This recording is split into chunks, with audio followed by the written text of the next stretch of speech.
Hey everyone, the Gaming Eater here. This story of the railway series we're reading is called Edward, Gordon, and Henry. Edward and Gordon often went through the tunnel where Henry is shut up. Edward would say, "Peep, peep, hello." And Gordon would say, "Poop, poop, poop, serves you right." Poor Henry had no steam to answer. His fire had gone out. Soot and dirt from the tunnel roof had spoilt his lovely green paint and red stripes. He was cold and unhappy and wanted to come out and pull trains too. Gordon always pulled the express. He was proud of being the only engine strong enough to do it. There were many heavy coaches, full of important people like the fat director who had punished Henry. Gordon was seeing how fast he could go. "Hurry, hurry, hurry," he panted. "Trickety-trock, trickety-trock, trickety-trock," said the coaches. Gordon could see Henry's tunnel in front. In a minute, he thought, "I'll poop, poop, poop at Henry," and rushed through and out into the open again. Closer and closer he came.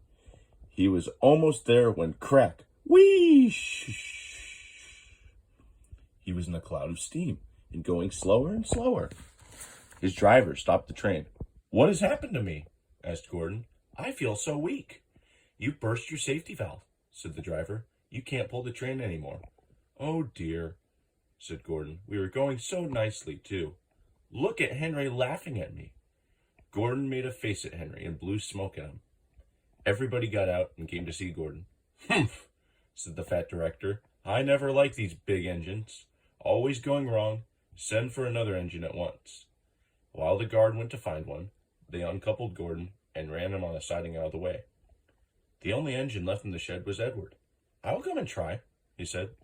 Gordon saw him coming. "That's no use," he said. "Edward can't pull the train." Edward puffed and pulled and pulled and puffed, but he couldn't move the heavy coaches. "I told you so," said Gordon rudely. "Why not let Henry try?" "Yes," said the fat director, "I will." "Will you help pull this train, Henry?" he asked. "Yes," said Henry at once. So Gordon's driver and fireman lit his fire, some plate layers broke down the wall and put back the rails, and when he had steam up, Henry puffed out. He was dirty, his boiler was black, and he was covered in cobwebs.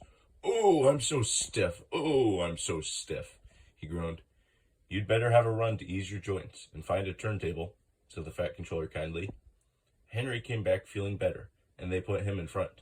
"Peep, peep," said Edward. "I'm ready." "Peep, peep, peep," said Henry. "So am I." "Pull hard, pull hard, pull hard," puffed Edward. "We'll do it, we'll do it, we'll do it," puffed Henry. "Pull hard, we'll do it, pull hard, we'll do it, pull hard, we'll do it," they puffed together. The heavy coaches jerked and began to move, slowly at first, then faster and faster. "We've done it together, we've done it together, we've done it together," said Edward and Henry. "You've done it, hooray, you've done it, hooray, you've done it, hooray," sang the coaches. All the passengers were excited. The fat director leaned out of the window to wave to Edward and Henry. But the train was going so fast that his hat blew off into a field, where a goat ate it for his tea. They never stopped till they came to the big station at the end of the line. The passengers all got out and said thank you. The fat director promised Henry a new coat of paint. "Would you like blue and red?" "Yes, please," said Henry. "Then I'll be like Edward." Edward and Henry went home quietly, and on their way they helped Gordon back to the shed. All three engines are now great friends. Wasn't Henry pleased when he had his new coat? He is very proud of it, as all good engines are. But he doesn't mind the rain now, because he knows that the best way to keep his paint nice is not to run into tunnels, but to ask his driver to rub him down when the day's work is over. Thanks for watching this video, and I'll see you for the next story. Goodbye.